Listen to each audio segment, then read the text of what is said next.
Trong đây là 3 triệu. Cầm lấy tiền, ký tên Bùi Ngọc Thi, tổng giám đốc tập đoàn Bùi Thị, rồi rời khỏi cuộc đời tôi. Chỉ có 3 triệu mà có thể mua đứt 3 năm tình cảm của chúng ta, chơi ít sao? Anh đưa ra điều kiện đi, tôi sẽ cố gắng hết sức đáp ứng. Không phải cái gì cũng có thể ra điều kiện đâu. Tiền bạc, quyền thế và địa vị, trong mắt Bùi Ngọc Thi cô quan trọng đến như vậy sao? Tất nhiên là quan trọng rồi. Bây giờ chúng ta đã không còn là người cùng một thế giới nữa. Bùi Ngọc Thi, tôi nói cho cô biết, chỉ dựa vào mình cô không thể nào giúp Bùi gia đến được vị trí ngày hôm nay đâu. Mọi thứ Bùi gia có đều là nhờ tôi. Lâm Thần, anh đừng có mà hoang tưởng nữa. Anh nghĩ rằng giặt một vài bộ quần áo, nấu một vài bữa ăn thì Bùi gia sẽ là của anh sao? Đừng có nghĩ đến việc ăn vạ Bùi tổng. Loại người chẳng làm nên trò trống gì mà lại chỉ biết nói điêu. Sao anh ta lại ở đây? Đây là lý do cô muốn ly hôn sao? Ký tên đi thì Ngọc Thi sẽ không còn liên quan gì đến cậu nữa. Cô ấy làm cái gì? Lê Thế Sơn, cháu đích tôn của Lê gia, tới lượt cậu quản sao? Tôi sẵn sàng vì Bùi gia hy sinh tất cả. Không giống như anh, sống một cuộc sống vô nghĩa, dùng nhân phẩm để đổi lấy quyền thế địa vị. Cuộc sống như vậy thì có ý nghĩa sao? Chính bởi vì anh vô dụng, tôi mới dùng tới biện pháp này. Đó là sự nhục nhã của anh, không phải tôi. Được, cô nghĩ cậu ta có thể giúp cô sao? Được thôi, vậy tôi ký. Cô đừng hối hận đấy.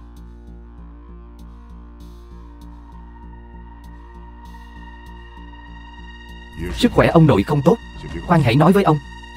Có chuyện gì mà khoan nói với ông? Cái thằng nhóc này cũng không đến thăm ông.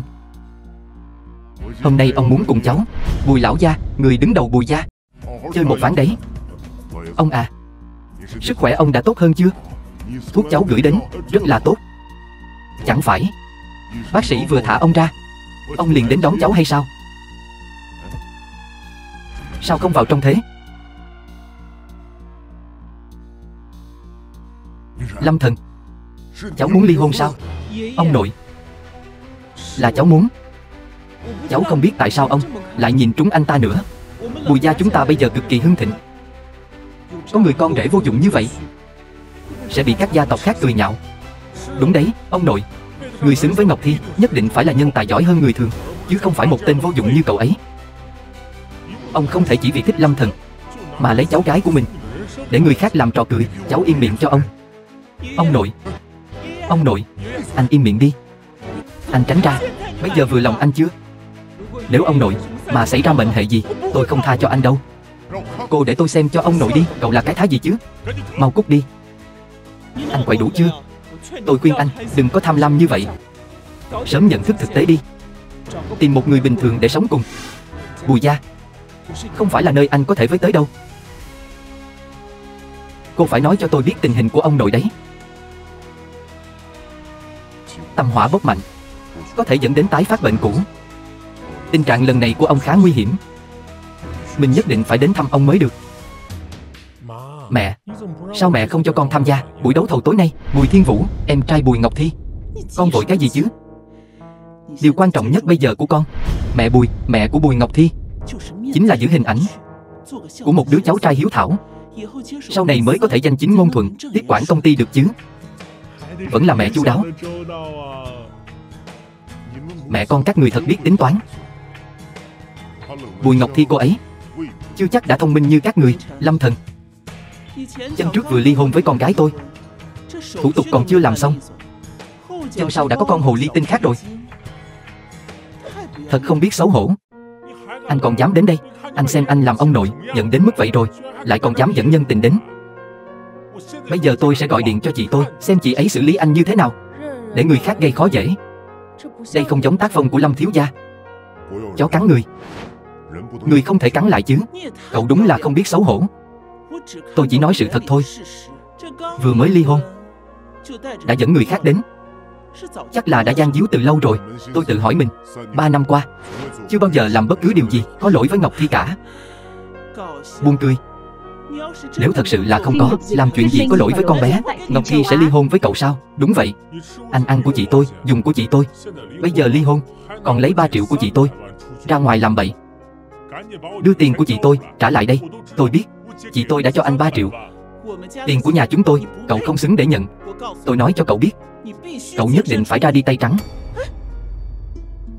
Trong bệnh viện mà la lối om sòm. Đây là gia giáo của Bùi gia các ngươi sao? Cái đồ hồ ly tinh này. Cô không có quyền lên tiếng ở đây. Tôi chưa từng lấy một xu nào từ cô ta. Đừng nói nhiều nữa. Mau lấy tiền ra. Đúng vậy. Cái tên nghèo kiết xác như anh, có phải đã lấy tiền đưa hết cho cái con nhân tình này rồi không? Mau qua đây cho tôi. Lâm Thiên Vũ, đây là phòng bệnh của ông nội. Tôi không muốn động tay với cậu.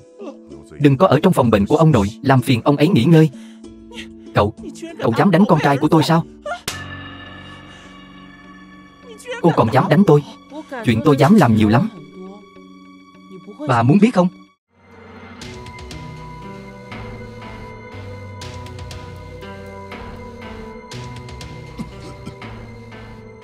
Tôi chỉ biết anh biết sát hại người, không ngờ anh còn biết cứu người. Sát hại người là phạm pháp. Cô đừng nói bậy. Tôi có nói bậy không? Anh tự biết rõ. Chúng ta nên đi thôi. Bữa tiệc sắp bắt đầu rồi.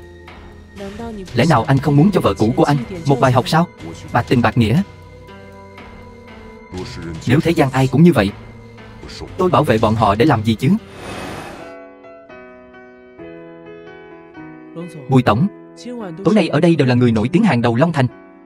Nếu có thể kết nối 1-2 mối quan hệ, thì sau này Bùi thị chắc chắn sẽ rất có triển vọng.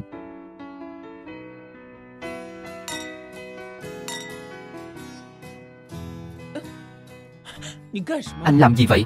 Làm tôi đau đấy. Đi về với tôi. Đến trước mặt ông nội xin lỗi. Anh điên à? Có biết đây là đâu không?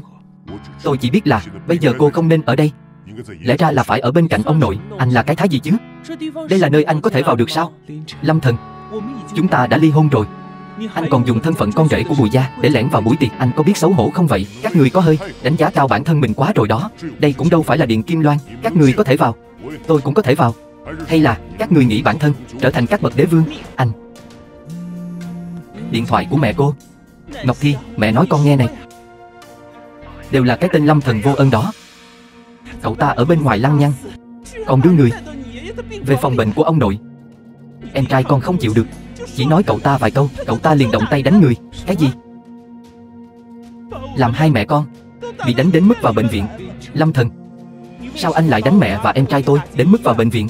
Bùi Ngọc Thi, cô có nhớ hôm nay là ngày gì không? Hôm nay là ngày tập đoàn Xích Diễm đấu thầu, cũng là ngày Bùi gia tôi thăng quan tiến chức. Từ khi nào cô trở nên không có tình người đến như vậy? Bây giờ đáng ra cô phải ở cạnh bên ông nội, chứ không phải ở đây cùng những tên doanh nhân ham tiền, ăn uống linh đình. Anh đừng ở đây đổi trắng thay đen nữa. Bây giờ là anh đã xông vào bệnh viện, còn đánh người nhà tôi bị thương. Là bọn họ ở trong phòng ông nội la lối om sòm trước, làm phiền ông nội nghỉ ngơi. Tôi không quan tâm nguyên nhân là gì. Đây cũng không phải lý do anh đánh người. Bây giờ đi xin lỗi cho tôi. Người cần xin lỗi là họ. Lâm thần, cậu đúng thật là vô dụng. Tối nay Long Thành có rất nhiều người nổi tiếng. Cậu dám đột nhập vào đây, chính là chán sống đấy. Bảo cậu đi xin lỗi là vì không muốn làm lớn chuyện, để cho cậu con đường sống. Nhưng mà cậu lại không biết điều. Lát nữa ngài Ngô đến, cậu chưa chắc sẽ còn nguyên vẹn. Ra khỏi đây. Con đường sống. Tôi thấy người không có đường sống là các người thì đúng hơn. Long Thành này mọi người đều tranh giành nhau. Nếu Ngô Thiên Lâm làm không được thì nhường chỗ cho người khác đi. Được rồi. Dám sỉ nhục ngài Ngô, cậu đang tự rước họa vào thân đấy. Đây không phải con rể của nhà Bùi tổng sao? Ở đây nói sằng nói bậy. Tiêu Hoàng Phi, chủ tịch tập đoàn Thiên Tề, cậu đang chọc vào ổ kiến lửa đấy. Trình Quốc Thanh, chủ tịch tập đoàn Vạn Hào. Gia giáo của Bùi tổng không đủ nghiêm ngặt. Anh điên rồi à? Anh có biết mình đang nói gì không? Muốn quậy thì đừng làm liên lụy Bùi gia tôi. Ngài Ngô là đại diện cho Long Thành chúng tôi. Đinh tổng, người đứng đầu Đinh gia, xúc phạm ông ấy chính là xúc phạm toàn Long Thành chúng tôi. Đúng là gan to bằng trời. Còn không mau quỳ xuống xin lỗi ngài Ngô. Muốn tôi quỳ, ông không đủ tư cách. Cộng thêm tôi, người nắm quyền của tập đoàn Vạn Hào thì sao? Vẫn chưa đủ. Vậy cộng thêm tôi, người nắm quyền tập đoàn Thiên Tề, đương nhiên vẫn chưa đủ. Ba vị này đại diện cho đỉnh cao quyền lực của Long Thành. Họ nói đại một câu cũng có thể khiến anh biến mất tại chỗ. Lâm thần, đây là đang cho anh một cơ hội sống. Chẳng lẽ anh còn muốn kéo nhà tôi cùng xuống mồ? Vậy thì sao? Xin lỗi, họ không xứng. Anh muốn quậy thì tự mình quậy, đừng liên lụy đến Bùi tổng của chúng tôi. Nếu đã như vậy, vậy cộng thêm Lê Gia Long Thành chúng tôi thì sao? Lê Gia? Đúng vậy. Lê Gia bất tài, gần đây đã kết bạn với một người bạn. Người này thường xuyên đóng quân ở biên giới, một mình chiến đấu với một nửa quân địch tinh nhuệ, xử lý tất cả, một mình thâm nhập vào quân địch, hạ gục cái tên tướng của địch đó, nổi tiếng khắp nơi. Chính là vị anh hùng đó, phất cao ngọn cờ, vượt qua biên giới. Người đã tiêu diệt một nửa quân địch. Tôn chủ sao? Đúng vậy, nghe nói hành tung của người này rất bí ẩn, không ai biết danh tính thật sự. Không ngờ, lại là bạn của Lê thiếu gia. Có thêm sự ủng hộ của anh ấy, tương lai Lê Gia có thể ở Long Thành này một tay che trời. Lâm thần, với quyền thế như vậy, đã đủ để cậu quỳ xuống chưa? Sao anh biết tôn chủ sẽ làm bạn với anh? Những chuyện của tầng lớp thượng lưu chúng tôi, làm sao có thể cho anh biết chứ? Nghe nói vị tôn chủ đó tự chiến đấu ở biên giới, không để lại dấu vết, cũng không ai biết mặt thật của anh ấy. Những người nắm quyền ở các nước xung quanh dâng hết tài sản của họ chỉ để được gặp anh ấy một lần, đều bị từ chối. Quyền thế tối cao như vậy, thật khiến người ta nghe thôi đã sợ. Nếu Lê Gia có thể gặp mặt với vị đó, e là sau này sẽ hoành hành ở Long Thành. Tôn chủ chỉ là hư danh, đã làm các người sợ thành như vậy. Nếu anh ấy đích thân đến, không chừng các người phải quỳ xuống đầu hàng, cầu xin tha thứ. Tên của tôn chủ là tên anh có thể tùy tiện gọi sao? Còn không mau quỳ xuống xin lỗi. Xem ra tối nay các vị thật sự muốn đuổi cùng diệt tận. Nhưng xin lỗi, các người không đủ tư cách. Lâm thần, cậu là người duy nhất dám đối đầu với Long Thành. Nếu cậu đã cứng đầu như vậy, vậy tôi sẽ giúp cậu toại nguyện. Anh đúng là vô phương cứu chữa. Bùi gia tôi không bảo vệ nổi anh. Đây là anh tự tìm đến. Người đâu? Tôi phải đem cái tên khốn này treo phía trên hội trường, cho mọi người biết chống đối lại Long Thành kết cục là như thế nào. Mạo phạm, không biết tốt xấu. Các người có biết anh ta là ai không? Này cô gái, ý của cô là bảo vệ anh ta? Ngu ngốc. Tôi là đang bảo vệ anh đấy. Thật là ngu ngốc. Phải nói là ngu hết thuốc chữa. Những gì anh nên làm bây giờ là lập tức xin lỗi anh ấy. Vì Bùi gia các người, và cũng vì ba anh, xin một con đường sống. Đừng để Bùi gia các người sự nghiệp ngàn năm bị hủy hoại dưới cái miệng không biết gì của anh. Tôi có nghe nhầm không? Ý của cô là bảo tôi xin lỗi cậu ấy. Chuyện anh ngoại tình tôi có thể tha thứ, nhưng đừng vì sự ngu ngốc của anh tự hại bản thân mình, lại còn liên lụy cả Bùi gia. Lê Gia, không phải anh có thể gánh nổi đâu. Chỉ là Lê Gia thôi đã làm cho cô sợ như vậy rồi. Mấy năm nay đã để cô sống suôn sẻ quá rồi, chỉ biết nóng nảy hơn mà thôi. Cậu coi thường Lê Gia tôi phải không? Đừng nói Lê Gia tôi vì quen biết vị đó, nhân vật cao cao tại thượng đó, nên một bước lên mây. Lê Gia tôi còn là bạn tốt với ngài Ngô. Loại người như cậu có thể tìm ai dựa vào chứ? Hay là cậu có thân phận gì không ai bì nổi, dựa vào cái miệng tiêu diệt Lê Gia tôi sao? Đồ không biết tốt xấu, câm miệng lại. Cái đồ chó cậy thế chủ. Làm gì thế? Cô dám đánh tôi? Đánh anh thì đã làm sao? Nhưng những gì anh vừa nói cũng đúng. Chỉ là Lê Gia thôi, lật đổ chẳng qua cũng chỉ cần mở miệng mà thôi. Quá rồi, quá lắm rồi. Mau mời tôn chủ lên đi, dạy dỗ lại hai cái tên này. Đồ không biết tốt xấu. Nhớ năm đó Long Thành như diều gặp gió, các gia tộc lớn tranh giành quyền lực. Ông nội Lê Thế Sơn, chủ nhân Lê Gia, không màng thủ đoạn, mà Lê Gia tôi nương nhờ vào ngài Ngô đây mới đứng vững. Bây giờ mới có thể trở thành gia tộc đứng đầu Long Thành.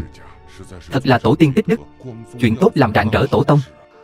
Lê gia chủ ở Long Thành đã lâu, cậu xin tôi chi bằng qua lại với Bùi gia nhiều hơn. Bùi gia, Bùi Ngọc Thi, cô Bùi gần đây đã kết bạn với một người bạn, chính là người địa vị vô cùng cao, tôn chủ đại nhân, người đã ổn định biên giới. Năm đó tôi cũng nhận được sự chỉ bảo của tôn chủ mới có thể kiểm soát Long Thành. Không ngờ lại cùng quý công tử có mối quan hệ thân thiết. Có người con trai này là phúc phần của Lê gia. Có lẽ sau này còn phải dựa vào Lê gia nói tốt cho rồi. Làm gì có chứ. Tôn chủ, thấy vật như thấy người, cái này được làm bằng sắt ngàn năm tuổi. Tôn chủ chưa bao giờ cho nhìn thấy khuôn mặt thật, nhưng nay đã kết bạn với tôi, đã tặng món quà này cho tôi. Bảo vệ Lê gia tôi thịnh vượng trăm năm. Lê gia có phúc thật đó. Sau này xin Lê thiếu gia giúp đỡ nhiều hơn. Tất nhiên rồi. Hàng giả thôi. Anh dám nói đồ mà tôn chủ tặng là đồ giả à? Tôi không nói về đồ, mà là tôn chủ kia kìa. Đúng là không biết trời cao đất dày. Anh có biết sỉ nhục tôn chủ tội lớn thế nào không? Nếu tôi có thể chứng minh tôn chủ mà anh nhắc đến là giả mạo, vậy anh tính sao đây? Anh, tôn chủ đến.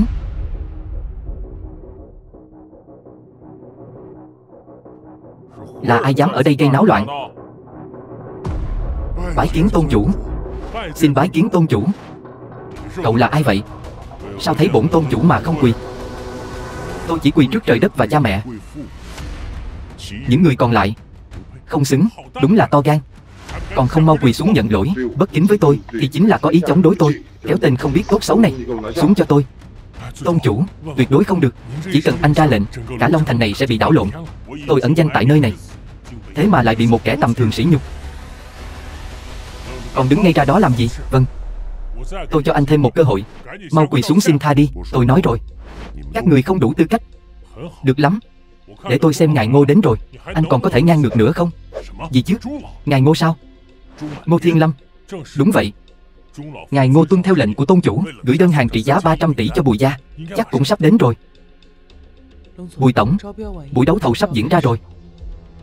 Nếu cứ để anh ta làm loạn, chúng ta chắc chắn sẽ bị liên lụy. Lâm thần, anh làm loạn đủ chưa?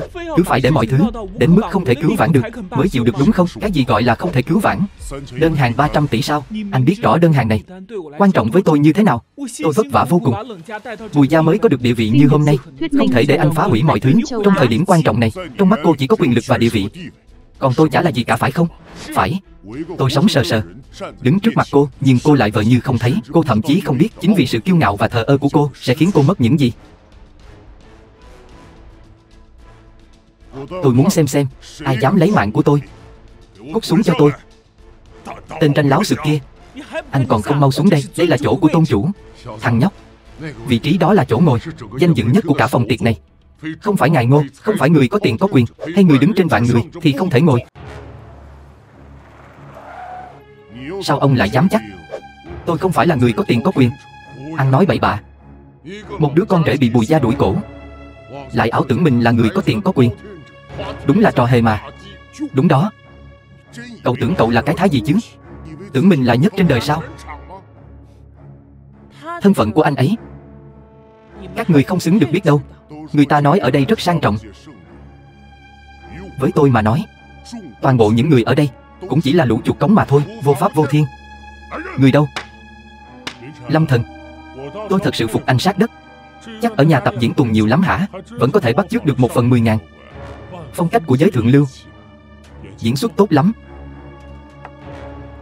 Cầm đi mua mấy cái bánh bao, còn có thể sống thêm được vài ngày đó. Tôi thấy cô cũng xinh. Sao lại đi theo cái tên không biết tốt xấu này vậy? Tôi thấy anh mới là người không biết tốt xấu đấy.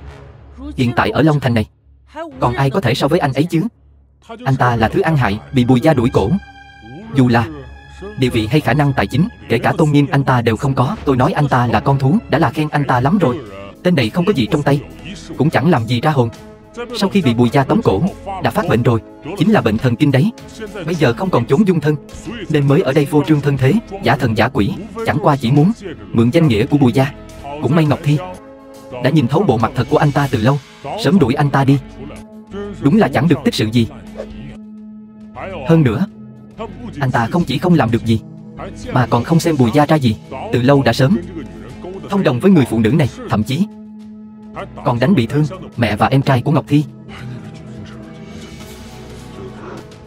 Tôi không biết anh ta đã dùng cách gì để lẻn vào đây, nhưng mục đích của anh ta chính là phá hoại đơn hàng 300 tỷ của Bùi gia. Trí tưởng tượng cũng phong phú quá nhỉ. Tất cả những người có mặt hôm nay đều là người có máu mặt trong giới làm ăn. Còn có tôn chủ ở đây, anh nghĩ trò vặt vãnh của anh có thể lừa được ai chứ? Lâm thần, đây có phải lý do hôm nay anh đến đây không? Tôi thất vọng về anh quá. Anh ta nói gì cô cũng tin à? Chúng ta ở bên nhau 3 năm, cô chưa từng muốn tìm hiểu tôi là người như thế nào. Lâm thần, Bùi tổng của chúng tôi nuôi kẻ ăn bám như anh 3 năm rồi. Bây giờ anh còn trách tội Bùi tổng sao? Mọi thứ của Bùi gia đều do tôi cho. Bùi gia xin lỗi tôi mới đúng. Anh cầm đi. Vẫn chưa đủ mất mặt phải không? Tôi biết chuyện ly hôn đã ảnh hưởng rất lớn đến anh, nhưng tôi cũng đã bồi thường cho anh rồi. Anh có đảm đương được trách nhiệm mà một người đàn ông nên có không? Cô im đi. Anh mãi mãi chỉ có thể bám váy phụ nữ thôi phải không? Được. Để mặc tình cảm 3 năm nay của chúng ta, tôi không trách anh. Bây giờ anh lập tức nhận sai với họ, quỳ xuống dập đầu nhận tội với tôn chủ. Tôi sẽ xin cho anh một con đường sống. Chúng ta chia tay trong êm đẹp. Không cần. Cô nói vì tôi, nhưng thật ra là sợ tôi phá hỏng vụ làm ăn 300 tỷ của cô. Tên vô ơn không biết tốt xấu. Không cần phí lời nhiều vậy đâu. Người trong giới làm ăn, đừng để tình cảm xen vào. Bùi tổng, tôi khuyên cô, cần cắt đứt thì cắt đứt ngay. Bùi tổng, nếu vì tên vô dụng này mà ảnh hưởng đến Bùi gia, vậy Bùi gia nhất định sẽ trở thành trò cười của Long Thành. Lâm Thần, anh vốn không hề biết 3 năm nay tôi đã vì Bùi gia làm những gì. Nhưng tôi không trách anh. Dù sao thân phận chúng ta khác nhau, có quan điểm khác nhau. Đến ngày hôm nay, tôi cũng không muốn nói thêm nữa. Từ giờ trở đi, Lâm Thần anh có nói gì hay làm gì cũng không liên quan gì đến Bùi gia chúng tôi. Được lắm. Lâm Thần, thân phận của anh và tôi khác biệt nhau. Tôi vốn không muốn phí lời với anh, nhưng tối nay anh không phân biệt tôn ti, mạo phạm tất cả khách quý, thậm chí còn muốn gây họa cho Bùi gia. Tôi không thể bỏ qua cho anh. Vậy anh muốn thế nào đây? Các vị, tôi lấy danh nghĩa con trai trưởng của Lê gia tại Long Thành, tương lai sẽ là người nắm quyền cao nhất. Xin mọi người hãy cùng với tôi phong sát Lâm Thần toàn thành. Chúng ta cùng nhau chung sức triệt đường sống của anh ta. Cậu ta địa vị thấp kém, hành vi thấp hèn. Trương gia sẵn lòng liên thủ với Lê gia triệt tiêu đường sống của cậu ta. Còn có Đinh gia tôi nữa, không chừa đường sống cho cậu ta. Tôi nhất trí, bất kính với ngài Ngô, bất kính với trưởng bối, ngay cả tôn chủ cũng không xem ra gì. Tiêu gia tôi sẵn sàng giúp đỡ các gia tộc ở đây, cắt đứt đường sống của cậu ta. Lý gia chúng tôi sẽ cắt đứt đường sống của cậu ta. Trần gia chúng tôi cũng sẽ cắt đứt đường sống của cậu ta. Mục gia chúng tôi sẽ cắt đứt đường sống của cậu ta. Sở gia chúng tôi cũng sẽ cắt đứt đường sống của cậu ta. Lưu gia chúng tôi sẽ cắt đứt đường sống của cậu ta. Lâm Thần, anh tới số rồi. Bùi tổng, may là cô đã sớm ly hôn với anh ta, nếu không thì chắc chắn anh ta sẽ liên lụy đến chúng ta. Lâm Thần, đây là điều mà anh muốn sao? Lâm Thần, sau đêm nay, Long Thành này không thể chứa chấp cậu nữa. Nếu cậu không biến khỏi Long Thành thì cũng đừng mơ kiếm được một xu nào ở đây. Sau đêm nay, những con chó của Long Thành sẽ được canh chừng nghiêm ngặt, để không có con nào giành ăn với cậu. Anh chỉ còn 1 phút nữa thì Lê gia của anh sẽ biến mất khỏi cái Long Thành này. Cậu đúng là đi đến ngõ cụt rồi mà vẫn còn mơ mộng hão huyền nhỉ. Tôi sẽ để cậu cảm nhận một chút như thế nào là tuyệt vọng. Người đâu? Đánh gãy cái chân chó của cậu ta cho tôi. Ngài Ngô đến. Lâm Thần, vốn dĩ tôi chỉ muốn khiến cậu nếm trải chút cảm giác tuyệt vọng thôi, nhưng bây giờ ngài Ngô đến thì kết cục của cậu sẽ càng thảm hại hơn. Cái thứ không biết điều. Ngài Ngô đến rồi, chúng ta phải mau đi bái kiến. Anh vẫn không chịu đứng lên phải không? Tại sao anh lại muốn đi theo con đường riêng của mình? Tại sao tôi phải đứng lên chứ? Ngài Ngô đã đến rồi. Nếu anh muốn sống thì bọn họ sẽ không đẩy anh vào đường cùng đâu. Nhưng nếu anh vẫn còn ngồi ở đây thì sẽ chỉ làm cho ngài Ngô thêm tức giận mà thôi. Đến cơ hội cuối cùng cũng sẽ mất đi đấy. Thuộc hạ Lê Thế Sơn tham kiến ngài Ngô. Các người đang làm gì vậy? Ngài Ngô, buổi tiệc tối nay xảy ra chút sự cố, đã lọt vào một con ruồi. Một con ruồi sao? Chỉ là một thứ rác rưởi không đáng nhắc đến ạ. Nếu ngài thấy phiền thì tôi sẽ dọn dẹp ngay lập tức. Bữa tiệc tối nay vô cùng quan trọng, những người không liên quan không được phép làm gián đoạn kế hoạch của tôi. Tất nhiên là vậy rồi. Ngài Ngô, tối nay vẫn còn có một vị khách quan trọng nữa. Chắc là ngài cũng biết là ai rồi. Lẽ nào là tôn chủ? Ngài Ngô, vị này chính là tôn chủ. Tôn chủ rất hiếm khi xuất hiện, nhưng vì nể mặt của tôi nên mới đồng ý đến buổi tiệc tối nay. Không ngờ lại gặp một kẻ vô liêm sỉ, không chỉ bất kính với ngài Ngô mà còn bất kính với cả tôn chủ. Mong ngài hãy trừng phạt hắn. Ngô Thiên Lâm, to gan, dám gọi thẳng họ tên của ngài Ngô. Cái thứ không biết sợ là gì này? Lâm Thần, anh điên rồi sao? Ngô Thiên Lâm, Bùi tổng, mau đi thôi, đừng để bị hắn liên lụy. Ngài Ngô à, chính là hắn, cái thứ mắt mù này. Ngài Ngô, ngài, cái thứ không biết sợ là gì? Mau biến đi hết cho tôi. Ngô Thiên Lâm, tham kiến Lâm thiếu gia. Ngô Thiên Lâm có mắt không tròng, đã bất kính với ngài, xin Lâm thiếu gia trách phạt. Không buồn đâu. Nếu ông mà đến sớm thì làm sao tôi có thể thấy bộ dạng hùng hùng hổ hổ của những tên dưới quyền đại nhân vật ở Long Thành chứ? Chuyện tối nay là do tôi chịu trách nhiệm. Tôi nhất định sẽ cho Lâm thiếu gia một câu trả lời. Mời Lâm thiếu gia ngồi vào ghế đầu. Ghế đầu sao? Đây là vị trí cao nhất của Long Thành, không có quyền lực, không ngồi trên vạn người thì không thể ngồi lên vị trí này.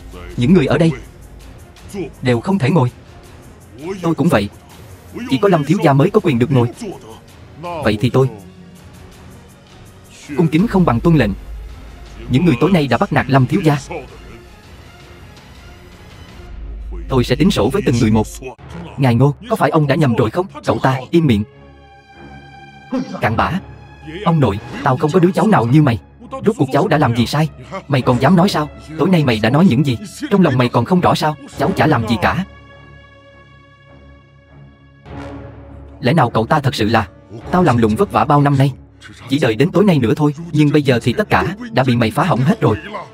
Cháu thật sự không làm gì cả. Ông phải tin cháu. Vốn dĩ tôi nghĩ rằng Lê gia các người sau đêm nay thì sẽ lên như diều gặp gió, nhưng không ngờ lại gây ra họa lớn đến vậy. Bây giờ tôi cũng không thể cứu nổi các người đâu. Ngài Ngô, xin ngài hãy cho Lê gia một con đường sống đi mà. Lâm thiếu gia, tại sao thái độ của cậu chủ Lê gia lại kém như vậy? Lâm thiếu gia, mong cậu, cháu của ông nói, tạm thời không nhắc đến việc Lê gia hôm nay sẽ một bước lên mây. Chỉ dựa vào việc kinh doanh của gia tộc đã tồn tại được 90 năm và không ngừng phát triển, thêm vào đó là sự phù hộ của hổ núi Long Thành, sau này chắc chắn sẽ lên như diều gặp gió và phát triển mạnh mẽ. Một Lê gia như vậy còn cần phải xin người khác cho mình con đường sống sao?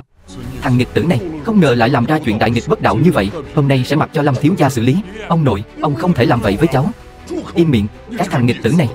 Đầu tiên thì anh ta nói tôi giả điên, giả khùng. Sau đó thì nói tôi ham muốn gia thế của Bùi gia, còn đòi lấy đi một cái chân của tôi đặt lên bàn tiệc trong hội trường này, rồi lại kêu gọi các gia tộc lớn ở đây triệt đường sống của tôi nữa. Trong mắt của một gia tộc quyền quý như là Lê gia đây thì tôi chẳng qua chỉ là một chàng rể bị Bùi gia vứt bỏ mà thôi. Lê thiếu gia, cậu uy phong thật đấy. Lần này Lê gia khó mà qua nổi kiếp nạn rồi. Tôn chủ đại nhân, cứu tôi với tôn chủ đại nhân. Là hàng giả thôi. Lâm thiếu gia, xin hãy tha cho tôi. Xin anh tha cho tôi đi. Xin anh tha mạng cho tôi. Tôi sắp một bước lên trời rồi. Tôi sắp thăng quan tiến chức rồi. Tôi sắp một bước lên trời rồi. Cái lũ các người, cái lũ vô dụng các người, đợi ngày đi chầu ông bà đi. Thôi xong rồi, các thằng nghịch tử này. Đây chính là kết cục của bọn họ. Tôi nói Bùi gia có ngày hôm nay, tất cả đều dựa vào tôi. Tôi nói tập đoàn Xích Diễm bước vào Long Thành là vì lợi ích của tôi. Tôi nói vị trí cao này là dành cho tôi. Giờ cô đã nhìn thấy chưa? 3 năm rồi đó Lâm thần. 3 năm nay tôi chưa từng nghe được một câu thật lòng nào từ anh. Bây giờ anh lấy tư cách gì để trách móc tôi chứ? Tôi nói thì cô sẽ tin sao? Bùi tổng vì Bùi gia mà bỏ ra không biết bao nhiêu tâm huyết, mọi người đều có thể nhìn thấy. Lâm thần, anh có còn là một người đàn ông không vậy? Cô im miệng ngay. Tôi không biết tại sao anh lại giấu tôi, nhưng trong 3 năm qua tôi đã cố gắng hết mình, dùng hết tất cả sức lực của mình mới có được Bùi thị của ngày hôm nay. Anh không thể chỉ dùng một câu nói mà phủi sạch hết công sức của tôi như vậy. Cô Bùi, hình như cô đã đánh giá cao bản thân mình rồi. Ngài Ngô, Bùi gia có được ngày hôm nay là nhờ có sự trợ giúp của Lâm thiếu gia. Lúc đầu Bùi gia bị phá sản, tôi thấy cô đau đớn tột cùng nên đã âm thầm sắp xếp một số nguồn vốn cho cô, nhưng lại sợ lòng tự trọng của cô bị tổn thương nên đã làm một người bình thường âm thầm đồng hành bên cạnh cô. Cứ như vậy đã được 3 năm rồi. Nhưng 3 năm đồng hành này đối với cô mà nói chẳng hề có ý nghĩa gì. Không phải vậy đâu. Ý của tôi là cô không cần phải giải thích. Vốn dĩ là hai chúng ta không cùng một thế giới, vì vậy lối đi cũng khác và chúng ta cũng không thể đi cùng nhau. Từ nay về sau hãy tự chăm sóc cho mình, ngài Ngô. Chuyện tối hôm nay chỉ là hiểu lầm thôi. Đúng vậy, chuyện này không liên quan gì đến Tiêu gia của chúng tôi, đều là do Bùi gia và Lê gia làm cả. Trình gia của Long Thành nguyện dốc hết sức thỏa mãn tất cả yêu cầu của Lâm thiếu gia. Còn cả Tiêu gia của chúng tôi đều tại chúng tôi nghe lời của kẻ tiểu nhân. Cái gì mà Lê gia, toàn là vớ vẩn. Đã mạo phạm đến ngài, xin ngài hãy lượng thứ. Lý gia Long Thành chúng tôi xin tạ lỗi với Lâm thiếu gia. Trần gia cũng xin tạ lỗi với Lâm thiếu gia. Mục gia cũng xin Lâm thiếu gia thứ tội. Sở gia mong Lâm thiếu gia động lòng lượng thứ. Lưu gia cũng xin ngài đừng trách tội, thì ra đều là hiểu lầm. Đúng vậy, hiểu lầm mà thôi, tất cả đều là hiểu lầm. Vậy các người tự tuyệt đường sống đi. Nhưng Lâm thiếu gia, ngài thế này có chút làm khó người khác rồi. Sao nào? Ý của Trình gia chủ là không đồng ý sao? Không phải đâu ạ. Yêu cầu mà Lâm thiếu gia đưa ra, chúng tôi sẽ làm hết sức mình. Có gì không thỏa đáng sao? Chỉ là hiểu lầm thôi. Nhưng việc tự cắt đường sống này vẫn nên xem lại. Tôi gọi cậu một tiếng thiếu gia, nhưng cậu phải hiểu rằng làm việc gì cũng đừng nên triệt hết đường lui. Vô lý. Ngài Ngô, tôi vốn có ý xin lỗi nhận sai. Nhưng mà tất cả những gì hôm nay cậu ta làm, Long Thành quyết không bỏ qua. Cậu có biết cậu đang nói chuyện với ai không? Nhưng mà cậu ta muốn diệt sạch hào môn ở Long Thành. Những nhà quyền thế ở đây, có nhà nào mà không có tiếng mấy chục năm, tiếng tăm vang dội cả vùng. Cậu ta có tư cách gì mà chỉ một câu nói lại muốn đạp đổ chúng tôi chứ hả? Một câu nói nhẹ nhàng của cậu ấy mà muốn náo loạn cả Long Thành, như vậy có vẻ quá ngang ngược rồi. Đúng là muốn tạo phản mà. Ngài Ngô quá lời rồi. Chúng tôi chỉ muốn tìm một đường lui thôi. Nhưng cậu ta muốn ép chúng tôi đến đường cùng, tuyệt đối không thể nào. Cậu to gan thật. Nếu ngài thật sự muốn đối đầu với chúng tôi, vậy chúng tôi chỉ có thể liên thủ phản kích lại thôi. Chỉ dựa vào một câu nói của cậu mà muốn triệt đường sống của chúng tôi không đồng ý đâu. Nói đùa thì thôi đi, nhưng nếu là thật, Tiêu gia chúng tôi cũng không đồng ý. Ngoại trừ được ngài Ngô kính nể ra, cậu còn gì nữa chứ? Được, tôi làm theo ý ông. Trong vòng 3 phút, Đinh gia sẽ phá sản. Mặc dù Đinh gia tôi không còn oai phong như trước, nhưng cũng không yếu đuối dễ ức hiếp. Câm miệng. Lâm thiếu gia muốn diệt Đinh gia, chỉ cần 3 phút. Ngài Ngô, ngài không cần bảo vệ hắn đến vậy đâu. Huống hồ, nơi đây không chỉ có Đinh gia. Không sai, Trình gia tôi đồng ý liên thủ với Đinh gia, còn cả Tiêu gia tôi nữa. 3 gia tộc lớn nếu đã đoàn kết như vậy, vậy cùng đời bị lật đổ đi. Xem ra hôm nay cậu quyết phải làm đến cùng đúng không? Im miệng. Cậu dám bất kính thế sao? Người đâu? Lôi 3 người bọn họ xuống cho tôi. Ngài Ngô, lẽ nào ngài muốn làm kẻ thù của những đại gia tộc Long Thành sao? Thế gia Long Thành cũng xứng so sánh với Lâm thiếu gia sao? Trừ khi cậu ta có gia thế lớn hơn, mới có thể khiến chúng tôi đều phục. Nếu không thì không thể nào có thể triệt đường sống của chúng tôi được. Alo, gia chủ, không ổn rồi. Tập đoàn xảy ra tình huống bất ngờ, vô cùng khẩn cấp, sắp phải phá sản rồi. Cái gì? Vị hôn phu của Thẩm Minh Ngọc tôi muốn triệt đường sống của các người. Sao lại không được? Thẩm gia của Hoa Thành, chẳng lẽ là Thẩm gia giàu nhất cả nước đó sao? Nghe nói Thẩm gia của Hoa Thành, mỗi một chi họ đều vượt xa những gia tộc ở đây. Đúng là vô cùng lớn mạnh. Kính dân Lâm thiếu gia một chiếc đồng hồ Patek Philippe, một chiếc Lamborghini, một căn nhà sang trọng khu hàng cung hào, một chiếc thẻ đen trị giá 1 tỷ của Thẩm thị. Tôi ngưỡng mộ Lâm thiếu gia đã lâu. Nếu anh đã ly hôn rồi, mong mọi người ở đây làm chứng cho tôi. Thẩm Minh Ngọc của Thẩm gia ở Hoa Thành, hy vọng có thể trở thành vị hôn thê chính thức của anh. Bùi tổng, cô ta không phải là người phụ nữ Lâm thần đã ngoại tình sau lưng cô đấy chứ? Vị hôn thê sao? Mạnh tay thật đấy. Lâm thiếu gia, đều tại tôi có mắt không thấy Thái Sơn. Tôi nguyện tự triệt đường sống, không oán than nửa lời. Nhưng mà tôi còn có một thỉnh cầu. Hy vọng Lâm thiếu gia cho con cháu Đinh gia chúng tôi một con đường sống. Người có phẩm hạnh đoan chính thì có thể. Cảm ơn Lâm thiếu gia. Các người thì sao? Tôi cũng tình nguyện tự triệt đường sống. Lý gia của chúng tôi cũng vậy. Trần gia chúng tôi cũng nguyện nghe theo cậu. Mục gia cũng xin tùy ngài định đoạt. Sở gia cũng vậy ạ. Giao cho ông đấy. Vâng ạ. Cô Thẩm à, có phải chúng ta nên nói chuyện rõ ràng không? Tất nhiên rồi. Nếu như Lâm thiếu gia có hứng thú. Nơi này đông người, chúng ta tìm chỗ khác nói đi. Vậy thì xin mời. Lâm thiếu gia dẫn đường.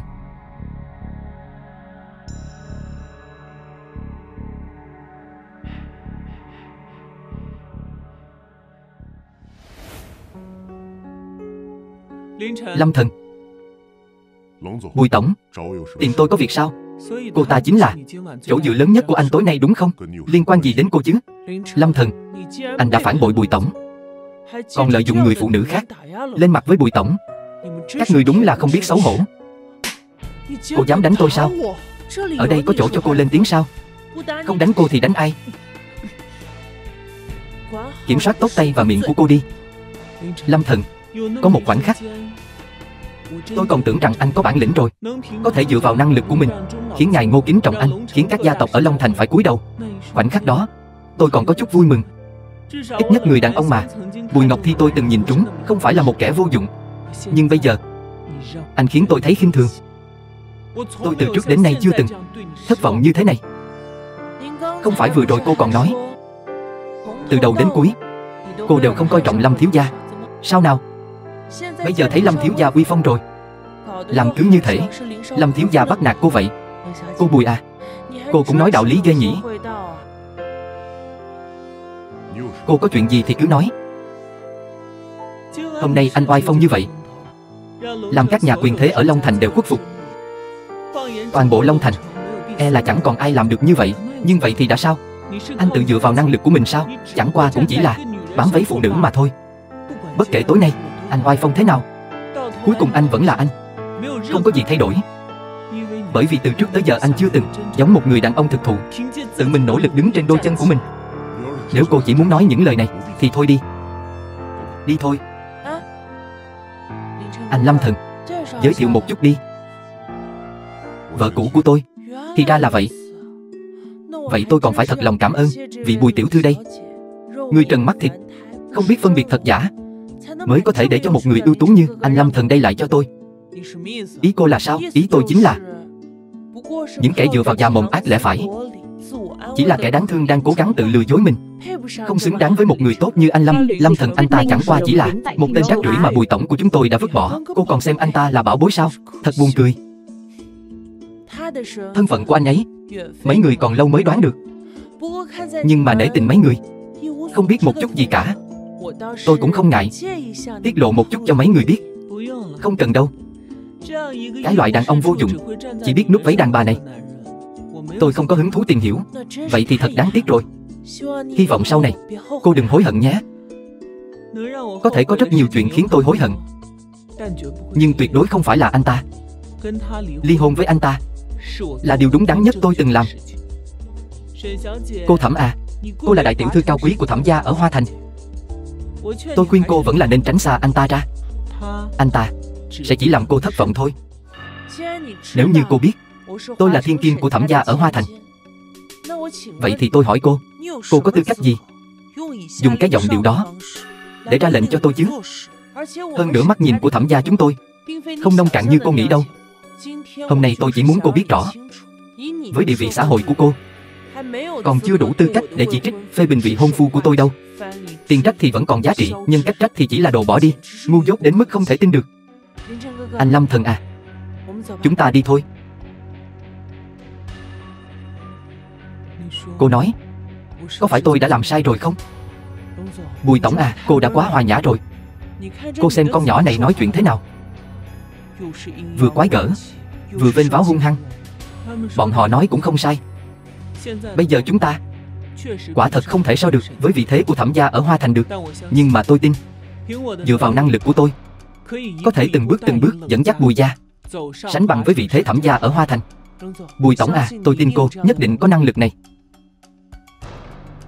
Lâm thần à, tôi sẽ làm cho anh thấy được sự vùng dậy của Bùi gia. Đến lúc đó anh sẽ hiểu rõ, chỉ có dựa vào bản thân mới có thể từng bước lên đến đỉnh cao. Lâm thiếu gia à, tôi đi vệ sinh một chút. Ngài Ngô, đơn hàng đó ông dự định thế nào? Lâm thiếu gia đã rời khỏi Bùi gia rồi. đơn hàng đó đương nhiên sẽ bị hủy. Chính là bởi vì đã rời đi, cho nên đơn hàng đó càng phải giao cho Bùi gia. Tại sao? Chẳng lẽ đây là ý của Lâm thiếu gia? Đương nhiên không phải rồi. Bùi gia và Lâm thiếu gia đã không còn liên quan gì nữa. Chúng ta càng không cần phải tiếp tục nâng đỡ Bùi Ngọc Thi nữa. Vậy nên cái dự án này mới càng phải giao cho Bùi thị đó. Đây là cơ hội tốt để đưa Bùi thị một bước lên mây. Mặc dù vốn đầu tư của dự án rất hấp dẫn, nhưng chi phí khởi điểm lên tới hàng chục tỷ. Đây là tất cả số tiền mà tập đoàn Bùi thị có thể huy động được. Nếu như Lâm thiếu gia vẫn còn ở Bùi thị, họ có thể yên tâm mà đầu tư vốn. Nhưng mà Lâm thiếu gia đã không còn ở Bùi gia nữa. Vậy nên bắt đầu từ hôm nay, tập đoàn Xích Diễm sẽ âm thầm rút lại hết sự hỗ trợ mà trước đây đã trao cho Bùi thị. Hợp tác giữa các bên bị chấm dứt hoàn toàn. Đầu tư không đúng chỗ, hạng mục 300 tỷ này sẽ không thể tiến hành được. Cuối cùng, số tiền bồi thường vi phạm hợp đồng khổng lồ đó sẽ hoàn toàn đè bẹp tập đoàn Bùi thị. Ngài Ngô à, đừng nói thế chứ. Nhỡ đâu Bùi Ngọc Thi cô ta thật sự có thể dựa vào khả năng của bản thân mà lật ngược tình thế, cứu vãn được tình thế. Nếu như cô ta biết thân biết phận, chi bằng thẳng thắn từ chối. Như thế mới là lựa chọn khôn ngoan nhất. Nếu không thì cô ta sẽ khiến cho Bùi gia tốn công vô ích, cuối cùng sẽ dẫn đến sự sụp đổ hoàn toàn. Đó là do bọn họ gieo gió gặt bão. Cô muốn lấy việc này trả thù Bùi gia sao? Tôi chỉ là muốn khiến bọn họ hiểu rõ bản thân. Lão gia, sao nhìn ông có vẻ không vui thế? Có ai chọc giận ông sao? Có người đem rượu giả đến, muốn hại lão gia đấy. Rượu giả sao? Vừa vàng vừa đục, vừa nhìn là biết không tốt lành gì. May mà tôi đến kịp, nếu không thì bây giờ có lẽ ông nội đã trúng độc rồi. Anh Thiên, anh đừng xem nữa, mau đưa rượu cho tôi đem đổ đi cho rồi. Câm miệng đi. Nhất Thiên, anh làm gì vậy? Sao lại uống rượu đó thế? Mau lên, mau nhổ rượu đó ra đi. Vị rượu tinh tế, hương thơm nồng nàn, đây mà là rượu giả gì chứ? Đây rõ ràng là rượu ủ trăm năm dưới hầm. Ủ trăm năm dưới hầm sao? Thật vậy sao? Thiên Nhất, không phải con đang đùa đấy chứ? Đùa sao? Rượu này có thể đùa được sao? 3 năm trước, biên giới loạn lạc, tôn chủ nhận lệnh tiêu diệt kẻ địch, chiến thắng trở về. Lúc đó rượu dùng để ăn mừng chiến thắng chính là loại rượu này. Rượu được tôn chủ thưởng thức, đáng giá bao nhiêu chứ? Rượu này ủ trong hầm cả trăm năm, vô cùng quý giá. Trên thế giới chẳng được mấy bình. Rất nhiều gia tộc giàu có trên thế giới thích thưởng thức các loại rượu. Vì để có thể nếm được một ngụm rượu này, cam tâm tình nguyện bỏ ra số tiền lớn, nhưng đều không có cửa. Ý anh là rượu này là thật sao? Không thể nào. Thiên Vũ, rượu này từ đâu mà có thế? Phần còn lại đâu? Không phải chỉ có một ly thôi đấy chứ? Người có thể tặng loại rượu này, cho dù không phải là quyền thế ngút trời, thì chắc chắn cũng không kém cỏi đâu. Có thể tặng Bùi gia chúng ta loại rượu thế này, đã là cho Bùi gia chúng ta mặt mũi lắm rồi đấy. Lão gia, xem ra những ngày cháu không có ở đây, Bùi gia chúng ta có nhân vật lớn thế sao? Rượu này là được tặng cả một chai đấy. Cái gì? Cả một chai sao? Bị nó vứt đi rồi. Cái thằng nghiệp chướng này bị chiều hư rồi. Cái gì? Cậu đã mang cả một bình rượu đó vứt mất rồi sao? Tôi cũng đâu có biết đâu. Đúng là đồ ngu ngốc mà. Cậu có biết cậu đã làm cái gì không? Đồ đầu óc hạn hẹp. Là anh ta, chính là anh ta. Đây là do anh ta mang đến. Anh Thiên, anh cũng biết mà, anh ta chỉ là một tên ăn hại chẳng làm nên chuyện gì. Tôi thật sự không ngờ tới. Sao anh ta có thể mang một món quà đắt như thế tới chứ? Cậu nói cái gì? Rượu này là do anh ta tặng sao? Đúng vậy, là tôi tặng. Nếu tôi nhớ không lầm, lúc trước anh ở rễ nhà họ Bùi chúng tôi đúng không? Rượu này anh lấy đâu ra thế hả? Bạn bè tặng thôi. Nói như vậy, 3 năm trước anh cũng ở biên giới sao? Coi như là vậy đi. Không phải là đang nói dối đấy chứ? Chẳng lẽ rượu này tôi còn trộm được sao? Chuyện này cũng khó nói lắm. Nói không chừng rượu này của cậu đúng là trộm về đấy. Đúng vậy, chắc chắn là trộm được. Được rồi, không cần nói nữa. Rượu này là báu vật quý hiếm trên thế gian. Không chỉ có thể kéo dài tuổi thọ, nó còn đại diện cho quyền lực và địa vị vô cùng cao quý. Hơn nữa những gia tộc quyền quý đó, Lâm Thần đến cơ hội tiếp xúc cũng không có nổi. Cho dù là có, chắc chắn họ sẽ giữ kỹ bình rượu này, không dễ dàng trộm được. Nói như vậy, những gì Lâm Thần nói là thật sao? Vậy chai rượu này thật tiếc quá. Hỏng thì cũng hỏng rồi. Tất cả đều là người nhà. Chuyện này tôi bỏ qua. Nhưng cậu phải nhớ, nếu cậu ra ngoài lại tiếp tục làm mấy chuyện này thì cả mạng cũng không giữ được đâu. Được, tôi biết rồi. Còn cậu đã mang rượu đến đây thì cũng nên nói rõ mọi chuyện. Bây giờ rượu bị hỏng, cậu cũng phải chịu một nửa trách nhiệm. Những gì cần nói tôi cũng nói hết rồi. Người không tin chính là các người. Nói rượu giả cũng là các người. Người làm hỏng rượu cũng các người. Giờ muốn tôi chịu trách nhiệm sao? Sao đây? Cậu có ý kiến sao? Lâm Thần, cậu im đi. Nhất Thiên là người của tôn chủ. Cậu ấy nói cái gì thì là cái đó. Được thôi. Oai phong lắm. Anh thì hiểu gì chứ? Với dáng vẻ của anh, đến ngón tay út của anh Thiên cũng không bằng đâu. Thôi được rồi, ăn cơm đi. Lâm Thần, không phải tôi nói cậu chứ. Cậu ăn bám Bùi gia 3 năm nay, dựa vào Ngọc Thi để ăn sung mặc sướng, thật chẳng ra gì. Chi bằng thế này đi, bây giờ anh rể cậu về rồi, tôi bảo anh ấy giúp cậu một tay. Gì chứ? Giúp tôi một tay? Phải. Chồng à, bây giờ anh làm việc cho tôn chủ cũng thuận buồm xuôi gió. Không thì sắp xếp cho cậu ta một công việc, dọn dẹp vệ sinh này, hay là lau chùi bồn cầu gì đó, cũng là phúc phận của cậu ta rồi. Em nói gì vậy? Không phải hạng tôm tép gì cũng có thể làm việc cho tôn chủ đâu. Còn cậu, vừa nãy cậu nói 3 năm trước ở biên giới đại diễn. Tôi muốn hỏi cậu đã làm được gì?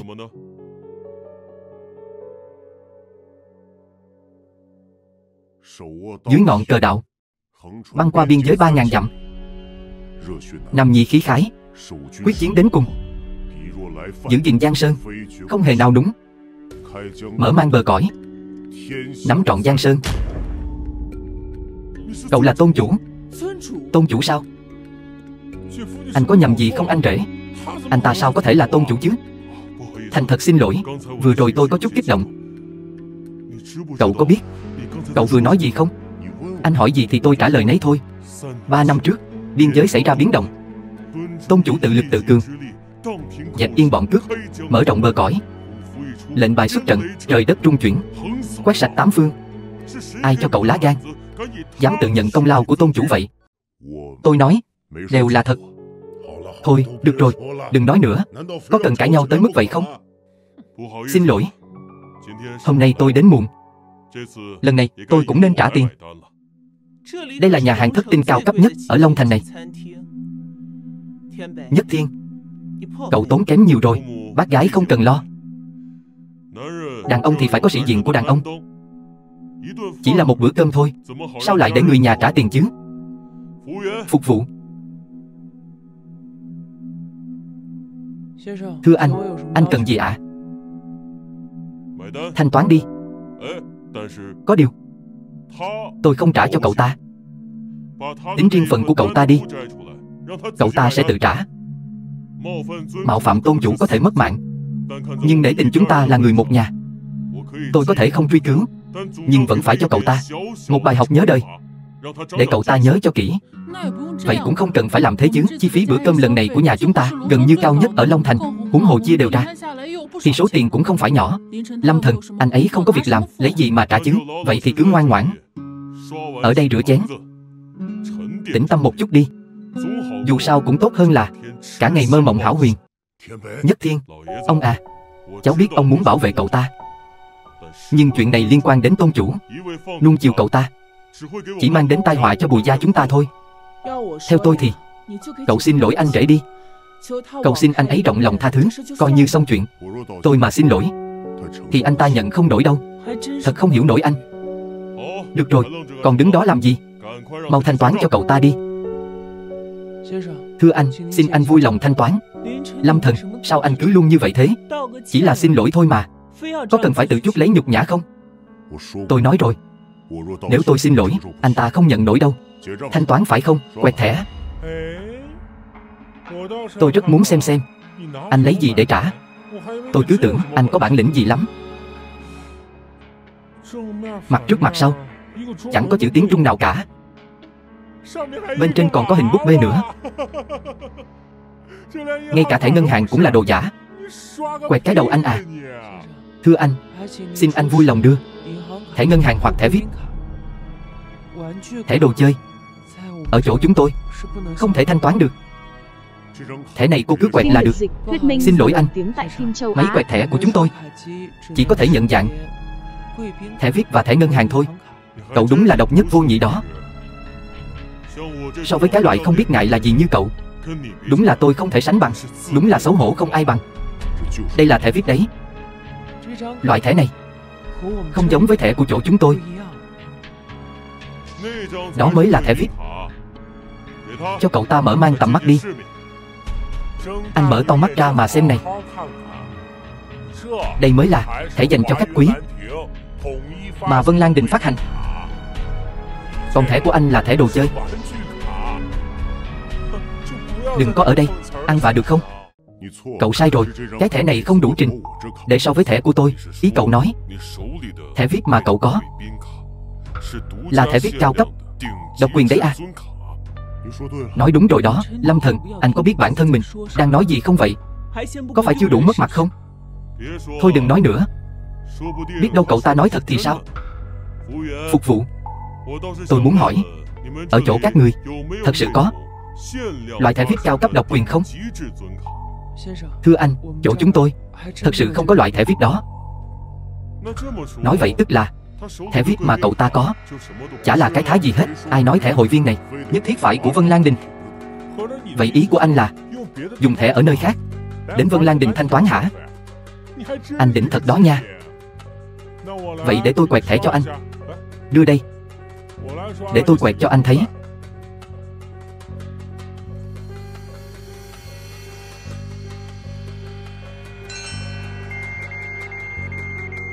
Giám đốc, chuông báo kêu rồi. Thẻ đen thất tinh tối thượng xuất hiện rồi. Ở đâu vậy? Đưa tôi đi.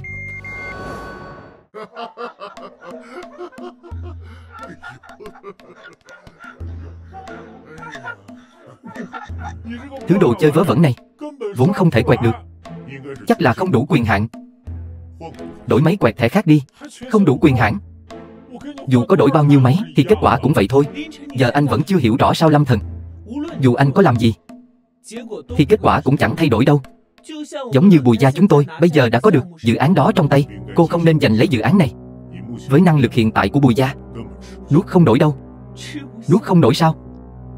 Sao anh biết Bùi Gia chúng tôi nuốt không nổi? Xích Diễm đưa dự án này cho chúng tôi chính là vì coi trọng Bùi Gia chúng tôi. Bùi Gia nuốt có nổi hay không? Anh nói là được sao? Thôi đi. Anh đừng nhìn chăm chăm vào dự án đó của chị tôi với ánh mắt ghen tị nữa. Vẫn nên cầm cái thẻ đồ chơi của anh đến nhà bếp rửa chén đi. Thưa anh, nếu anh thật sự không thể thanh toán, chúng tôi chỉ có thể thực hiện theo quy định. Câm miệng. Còn không mau cút. Chào Lâm thiếu gia, tôi là tổng giám đốc của Vân Lan Đình. Anh là khách quý nhất của Vân Lan Đình chúng tôi từ trước đến nay.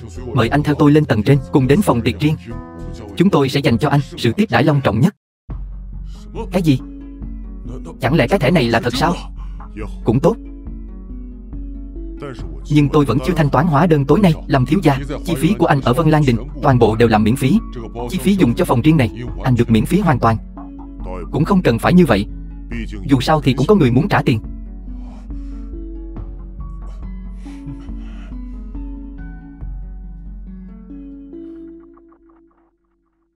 Tôi vốn dĩ cũng không muốn tranh cãi với cô, nhưng tôi muốn nói với cô một câu. Trước giờ cô chưa bao giờ hiểu tôi. Vậy nên cô cũng đừng lấy quan điểm của cô áp đặt lên tôi. Chúng ta căn bản không phải là người cùng một thế giới. Tôi biết bây giờ cô đang rất muốn dẫn dắt Bùi Gia đi lên đỉnh cao, nhưng mà cô lại không hiểu rõ về bản thân mình. Với năng lực của cô thì căn bản không thể thực hiện được lý tưởng của mình. Hạng mục 300 tỷ này dựa vào thực lực của Bùi Gia thôi, còn kém xa lắm. Căn bản không thể đảm đương nổi đâu. Tôi khuyên cô nên sớm từ bỏ đi. Nếu không thì sẽ khiến cho cả gia tộc Bùi Gia sụp đổ. Ông nội, ông phải giữ gìn sức khỏe. Tạm biệt, tạm biệt.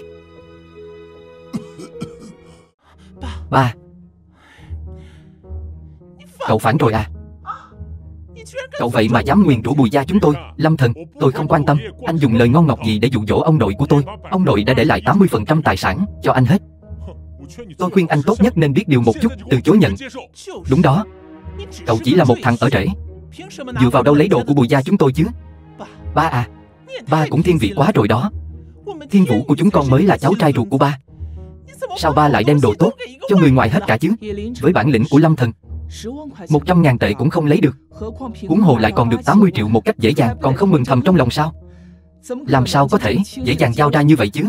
Nhưng ông nội đã cho anh ấy rồi mà. Trong cái nhà này ông nội nói thế nào thì là thế nấy. Hôm nay mọi người đều ở đây rồi. Bình thường mấy người không một ai đến thăm hỏi sức khỏe ông nội cả. Giờ này còn bày đặt ra vẻ người tốt sao? Bùi Thu Tuyết, cô câm miệng cho tôi. Còn đi nói giúp người ngoài nữa sao? Chị không quan tâm ông nội nghĩ như thế nào. Tài sản của Bùi gia này đều dựa vào năng lực cá nhân của Bùi Ngọc Thi tôi lấy về được, bao gồm cả hạng mục 300 tỷ này nữa. Số tiền này cho ai? Tôi là người có tư cách quyết định nhất. Đưa tiền cho thằng bé không phải cũng giống như đưa cho cháu sao? Chỉ cần quan hệ hai đứa hòa thuận thì Lâm Thần sẽ không bỏ mặc cháu lúc cháu cần nó đâu. Ông nội, bây giờ anh ấy đã ở bên một người phụ nữ khác rồi, đâu thèm quan tâm sự sống còn của Bùi gia chúng ta nữa. Đúng vậy đó. Cái đồ vô dụng này chỉ biết núp váy đàn bà thôi. Đàn bà sao? Các cháu còn có chuyện gì chưa nói cho ông biết nữa vậy? Ông nội ơi, chị gái của cháu đã ly hôn với cái tên khốn đó từ lâu rồi. Ly hôn sao?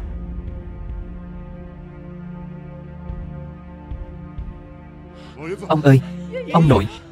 Ông nội ơi, ông có sao không ạ? Lâm Thần, ông nội bị anh chọc giận đến mức học máu rồi. Anh còn muốn thế nào nữa chứ? Ngọc Thi à, cô tránh ra để tôi qua xem ông nội. Tôi xem tình hình của ông nội thế nào rồi. Anh đừng có ở đây mà làm bộ làm tịch thương hại tôi. Sợ là anh còn mong ông nội lên đường sớm để không còn cơ hội thay đổi di chúc chứ gì. Tôi nói cho anh biết, hôm nay anh phải từ bỏ quyền thừa kế. Nếu không thì đừng hòng ra khỏi cánh cửa này. Cổ phần quái gì chứ? Tôi không quan tâm. Bây giờ tôi chỉ quan tâm đến sức khỏe của ông nội thôi. Tránh ra. Đánh người rồi. Lâm Thần, anh dám đánh người sao? Cậu đánh người. Ngọc Thi à, con không sao chứ? Ba ơi. Ông nội. Lâm Thần, ba ơi, sao cháu lại ở đây? Tốt rồi, không sao rồi. Sao ba lại ở đây? Ông nội à, đều tại cái tên Lâm Thần này. Anh ta hại ông nôn ra máu đó. Ông có biết không? Suýt nữa thì ông lên đường rồi. Cậu đừng có ở đây mà vu khống người khác. Ai vu khống cơ? Chính là cậu. Là cậu đã hại ông nội ngất xỉu. Cậu nhanh chóng ký vào cái thỏa thuận này rồi cút đi cho tôi. Ba à, hóa ra mục đích hôm nay của mấy người chính là vì bản thỏa thuận này sao? Được. Lâm Thần, mọi người đều biết rõ anh đang nghĩ gì. Mau chóng ký đi. Trong tấm thẻ này có 3 triệu. Anh có thể cầm nó đi. Nhưng những thứ khác, một phần anh cũng đừng hòng lấy được. Mấy người. Ông nội ơi, ba ơi, ông nội. Lâm Thần, rốt cuộc thì anh đã làm gì với ông nội vậy hả? Tôi vừa rồi chỉ dùng 13 kim châm quỷ môn. Sao lại như vậy chứ? Cái gì không nên cơ? Tôi thấy là cậu cố tình thì có. Cậu muốn tiễn ông nội lên đường rồi chiếm đoạt tài sản. Tôi nói cho cậu biết, cậu nằm mơ đi. Tôi thật không ngờ anh lại là một kẻ độc ác như vậy, đến cả ông nội cũng không tha. Ba ơi, đây là cái gì?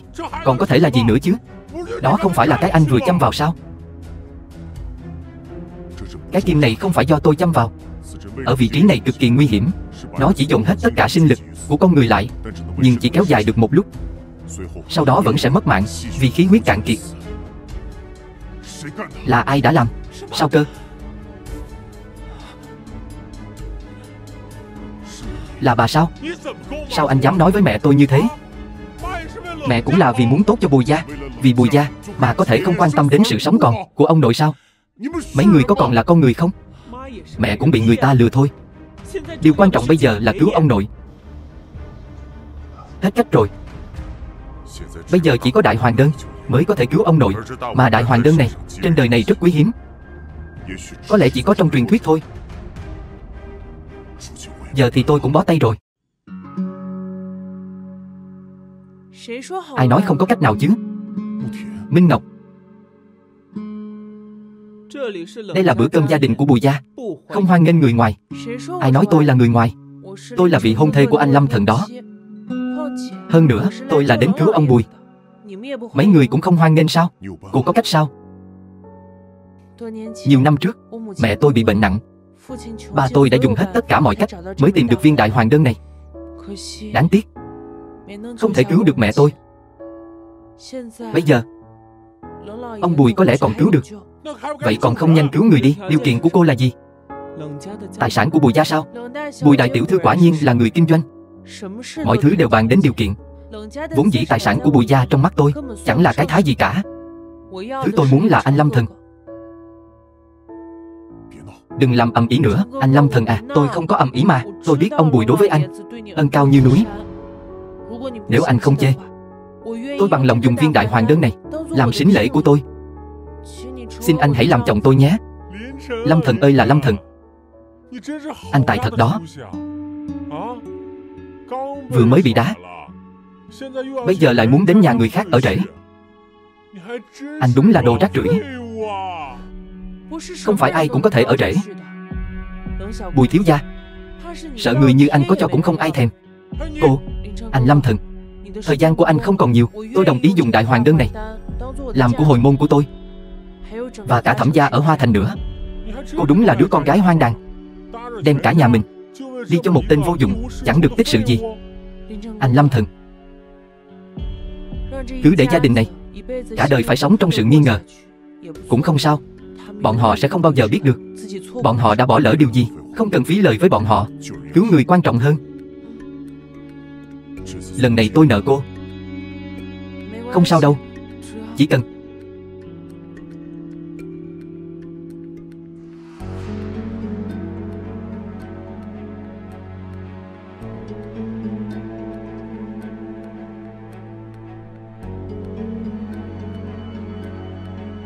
ba.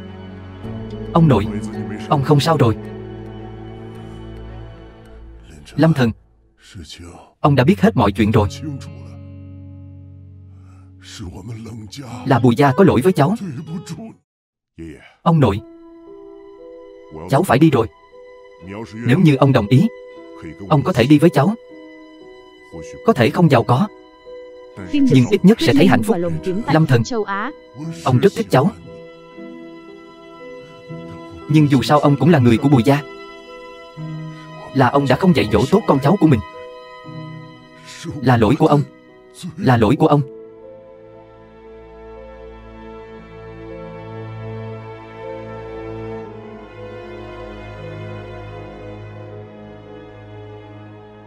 Đây chính là tài sản của Bùi gia mà các người mong muốn. Nó không có ý nghĩa gì với tôi cả. Nhưng từ nay về sau, Bùi lão gia nếu ở Bùi gia bị các người trách móc dù chỉ một chút, thì Bùi gia cứ chờ bị tiêu diệt đi.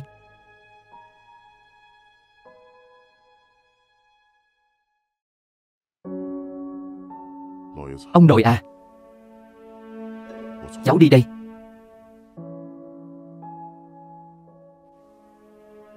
Hồ đồ. Tất cả thật hồ đồ. Lão gia, sao ba lại nói vậy? Lúc đầu chính là ba ép Ngọc Thi và Lâm Thần kết hôn với nhau mà. Cái thằng đó chẳng làm được gì cả.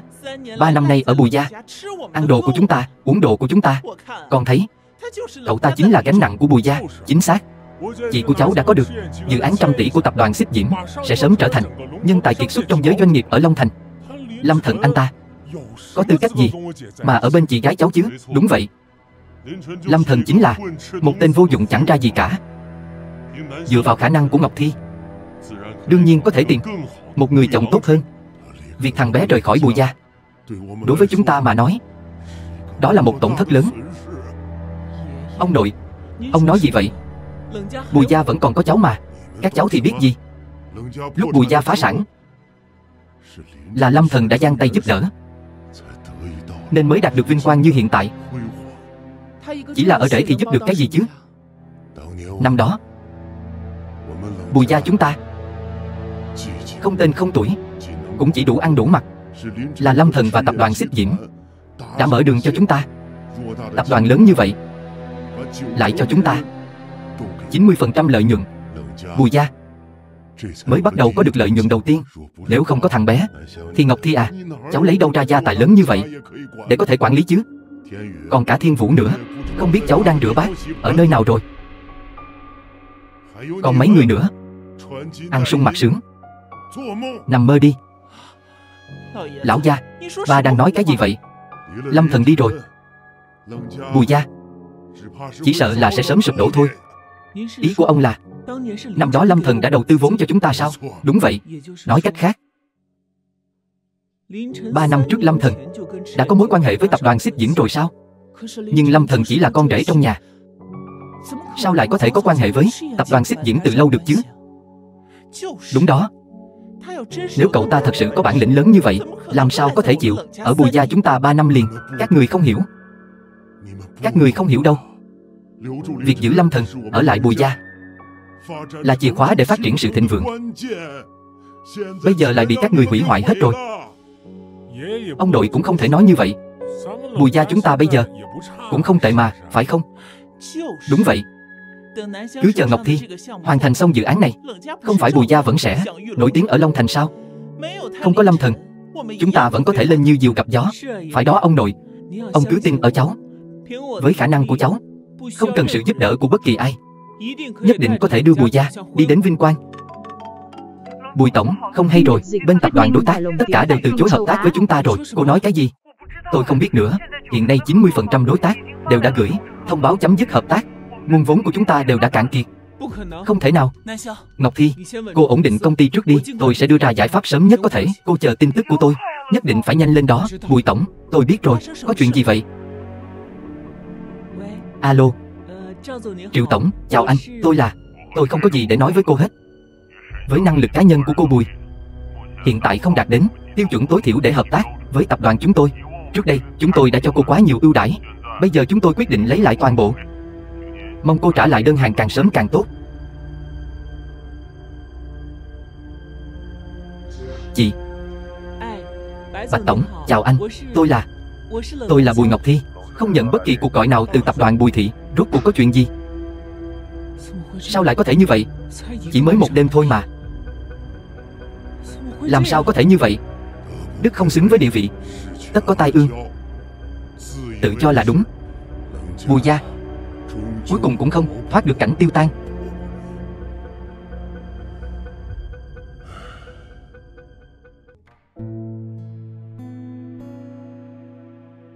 Anh suy nghĩ đến đâu rồi? Cô Thẩm, vậy thì tôi sẽ đi thẳng vào vấn đề. Cô có ý kiến gì, cứ nói với tôi đi. Đùa thôi. Lần này tôi đến đây chỉ là hy vọng anh có thể thực hiện hôn ước năm đó mà thôi. Tôi chỉ là người ở rễ. Làm sao có thể chứ? Anh không chỉ là người ở rễ đâu. Tôn chủ, Thẩm gia tôi bị kẻ gian hãm hại. Xin hãy trả thù giúp tôi. Tôi nguyện làm đệ tử theo anh. Bảo gì tôi cũng làm, bất chấp gian nguy. Tôi không thiếu những con dao sắc bén. Thêm một bông hồng trên đời cũng tốt hơn. Tôi sẽ giúp cô bằng mọi cách. 3 ngày nữa cô hẳn về nhà.